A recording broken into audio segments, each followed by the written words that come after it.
I've been recently interested in react to a lot of and watching a lot of North Korean videos. I don't know why, but they just been coming up against my timeline, and this is no different. We react to Fern today. How to escape North Korea. Now I heard they be shooting whoever tried to leave. I don't know. Maybe that's Western propaganda against North Korea, but we'll see. Well, we won't see, but we'll see what Fern's claim is. I don't know how true this is, but still an interesting video nonetheless. So let's get straight into the video. Shout out to Fern, one of the best YouTube channels out right now. Let's get into it.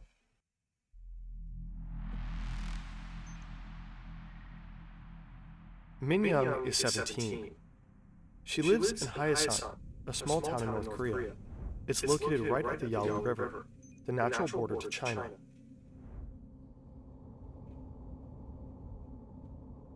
Across the ice, Min Young can see the other side. Freedom is so close, yet so far. North Korean soldiers are nearby, patrolling the area. Min Young takes a deep breath of cold air. Then she makes her first step onto the ice, not knowing that this will be the beginning of an incredible 7-year journey. 7 years?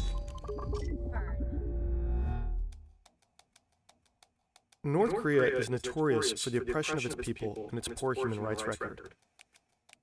They have good, it became even harder for citizens to escape. There are more fences, more guards, and since a few years, there is a new order to shoot on sight.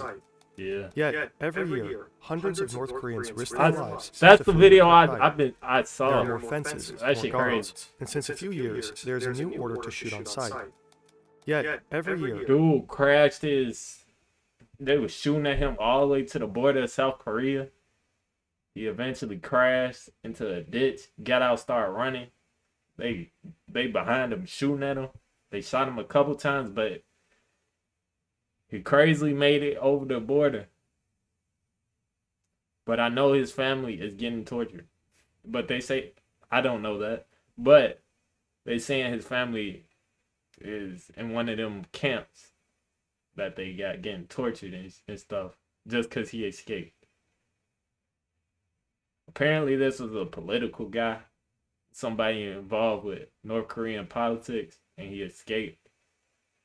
But it's kind of a sad story, man. I ain't gonna lie. Hundreds of North Koreans risk their lives to flee their country. Damn. I just say everybody, like 100,000 motherfuckers should just come up with a plan just to get the fuck on at the same time, and whoever make it, make it. Months in detention camps and years in hiding, all in the pursuit of freedom. Geographically, North Korea shares borders with Russia, China, and South Korea. Most North Korean refugees want to get to South Korea. There is the shared language and cultural heritage. Most importantly, South Korea actively welcomes defectors from the North with a citizenship. If you look at the map, the direct route to South Korea might seem the easiest, but in reality, very few manage to escape through this path. In between the countries lies a demilitarized zone, and it is one of the most dangerous borders in the world. Crazy.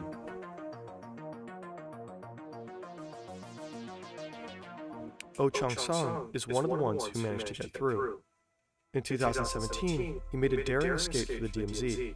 Created after the Korean War, the DMZ is only demilitarized by name. It is heavily fortified with armed guards constantly observing each other. On a quiet Monday afternoon, the tense silence of the DMZ is suddenly disturbed. Someone is trying to escape. Driving a military jeep at high speed, Oh Chung-sung races towards the border. Damn. Get out, Oh Chung-sung! Get out! Get out, Oh Chung-sung! Yeah! Driving a military jeep at high Go! speed, Get out! races towards the border. Yeah, get out! Surveillance footage by the South Korean military captures the intense pursuit. Oh yeah. He abandons his car and continues on foot. North Korean soldiers fire multiple shots, hitting him several times. But Oh Chung-sung manages to cross the demarcation line. Collapsing behind a wall on the South Korean side, He endures for hours until South Korean soldiers rescue him. Hours? Escaping through the DMZ is extremely rare. Survival chances are near zero. Another rare, extremely dangerous escape route to the south is by sea. Somewhere along the southeast coast, a North Korean man enters the ocean. The man is in his mid-20s and equipped with fins and a diving suit. Swimming for over 6 hours and covering more than 3 kilometers, he reaches the South Korean shore near the town of Goseong. Despite being caught on surveillance cameras, South Korean forces only find him later, resting under a tree. He turns out to be a North Korean fisherman seeking asylum. The tides had worked in his favor. Presumably, the man had prior knowledge of the sea conditions. Without, he probably would have drowned. Defecting this way, too, is near impossible. Damn. Only a handful of people have succeeded through this route. Similarly, it is extremely rare that North Koreans defect to Russia. The border is heavily guarded, and the river is too deep to cross.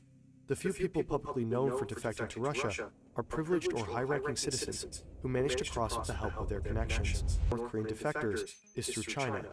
The two countries are divided by 2 rivers, the Yalu and the Tumen. Some sections are shallow and waist-deep. In winter, these rivers offer a rare opportunity. The water freezes solid.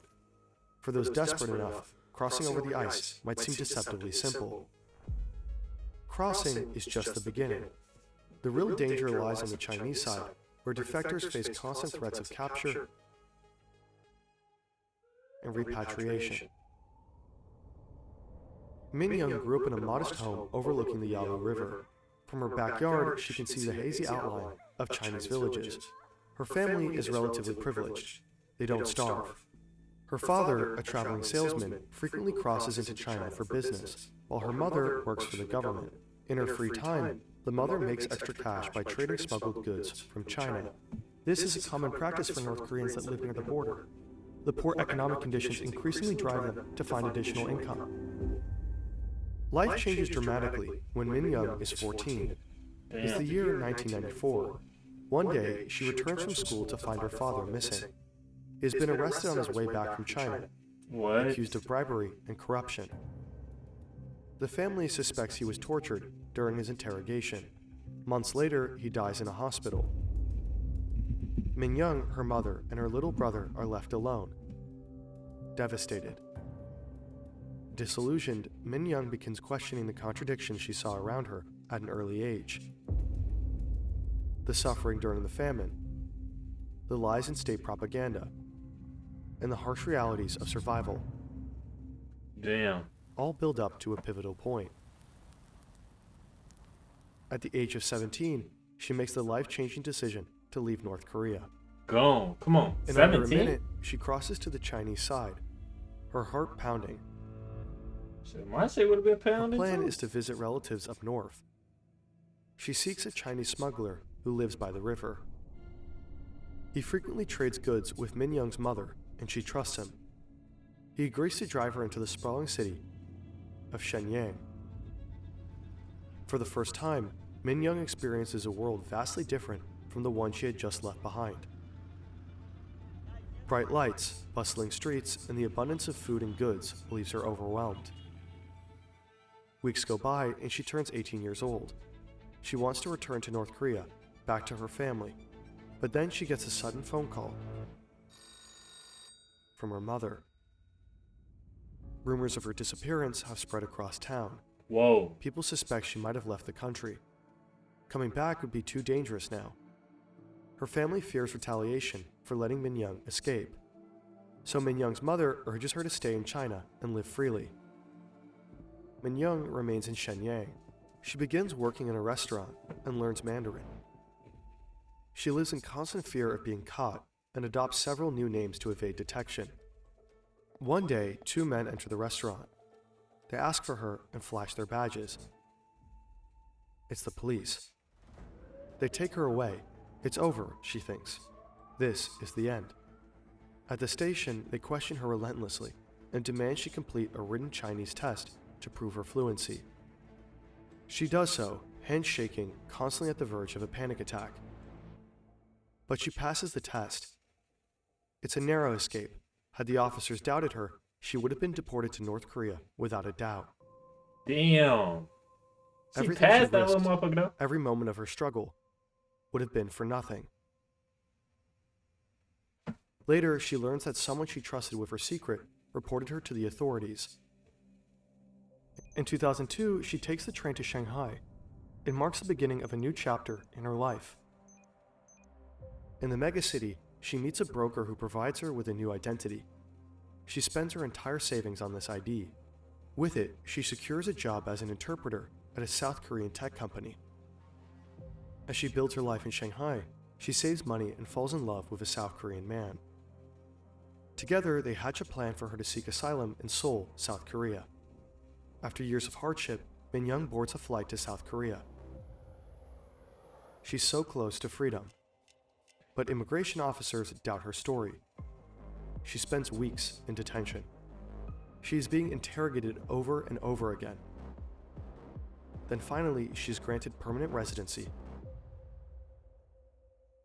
She made it. What?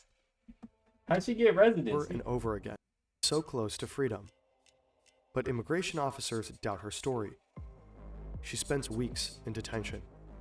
She is being interrogated over and over again. Then finally, she's granted permanent residency. Come on, bro. Y'all got like 3 billion people in China.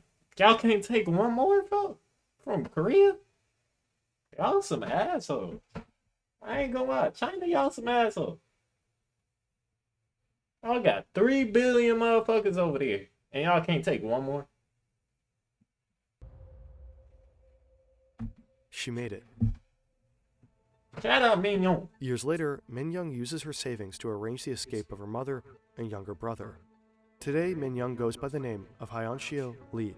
She is a human rights activist, speaking out for defectors and advocating for freedom in North Korea. Her journey took over a decade, but her resilience and courage led her to live a life free from fear. We linked her book in the description.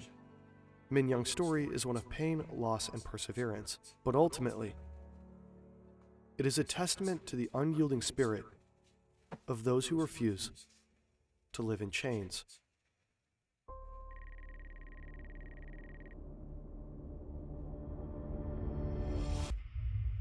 The following contains what? To live in chains. Description of human trafficking and sexual exploitation. For most North Korean refugees, escaping through China is unavoidable, but the country usually only marks the first stop. The ultimate destinations are Vietnam, Thailand, or Mongolia. All offer sanctuary and a route to asylum in South Korea. And as terrible as it sounds, many journeys to get there are much more grueling than Hyunshio Lee's. Shiyun grew up near the Tumen River. While her story is fictional, we drew on various sources to paint a realistic picture. Her family is extremely poor. Shiyun works as a vendor at an unofficial street market. The money she makes is almost entirely spent on food for the family. She once believed her government's promises that the supreme leader would provide for the people. Not anymore. Damn. One day, a friend whispers about a Chinese broker who helps people cross the border for a small fee. He promises shelter, food, and even work. For a fee. To Shiyun, it sounds like salvation. Maybe she could make enough money to provide for her family. She and her friend agree to meet him. After weeks of preparation, Shiyun and her friend find themselves waiting by the river on a fresh summer night. A shadowy figure emerges. It's the broker. The moon hides behind thick clouds, and the only light comes from the distant glow of Chinese towns across the river. They are ready to cross. The broker leads them through the cold water. Shiyun notices the absence of border guards. Usually there are at least 2 guards patrolling this part of the river. Her guess, the broker has bribed them. On the Chinese shore, a car awaits. The broker insists Shiyun ride ahead alone, claiming her friend will follow in a different car for safety. Numb with adrenaline, Shiyun hesitates, but complies. She hugs her friend, unaware it's their final goodbye. As the car drives through the dark countryside, exhaustion overtakes her. Shiyun falls asleep. She wakes to a nightmare. Whoa. The car has stopped in a remote village. The driver tells her she's meeting her new husband. His words send chills down her spine. This has to be a joke, but no one seems to be joking. Shiyun was deceived. The broker has sold her to a middle-aged farmer. While transiting through China, many North Korean escapees fall into the hands of human traffickers. In the border regions, the traffickers prey on the vulnerable. Promising food and jobs, they target people living in the harshest conditions. Once across the border, hope turns to horror, especially for women. A 2019 South Korean report estimates that 60% of North Korean women in China fall victim to trafficking, many forced into sex trade. And that's a dickhead move. For 2 years, Shiyun endures isolation, abuse, and constant surveillance. It feels like a never-ending nightmare.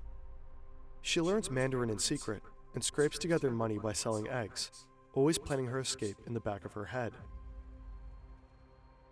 One night, Shiyun seizes her chance. With her hidden savings and a few belongings, she escapes. The following weeks, she travels north.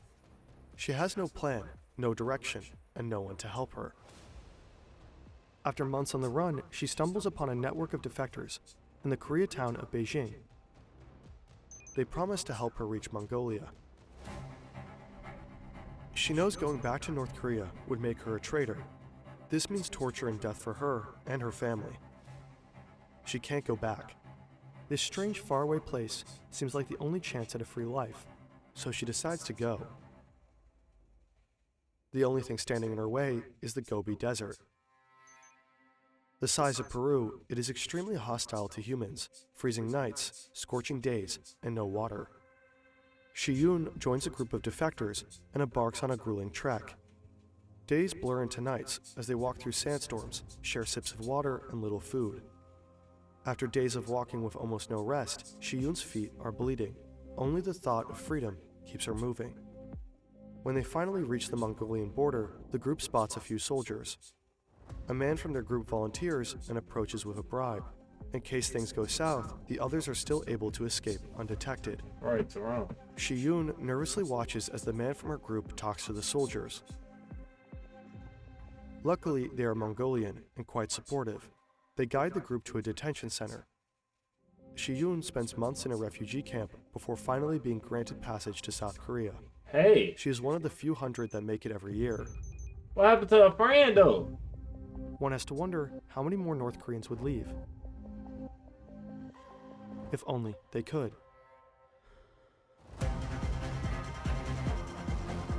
Damn. Shout out Mignon. Shout out Chun Jong C. Hope I'm saying them names right. But yeah. Okay. That's the video. That's the reaction. Firm. What an amazing job again. Link to original video down below. Great visuals. Shout out Fern too, by the way. What the fuck is on my camera? The fuck? Am I tripping? Link to the original video is down below. We're live on Twitch right now. Come in, show support, subscribe on YouTube. No post notification, and then comment. Tell me what y'all would like for me to react to. Anything. Without further ado, Trento out.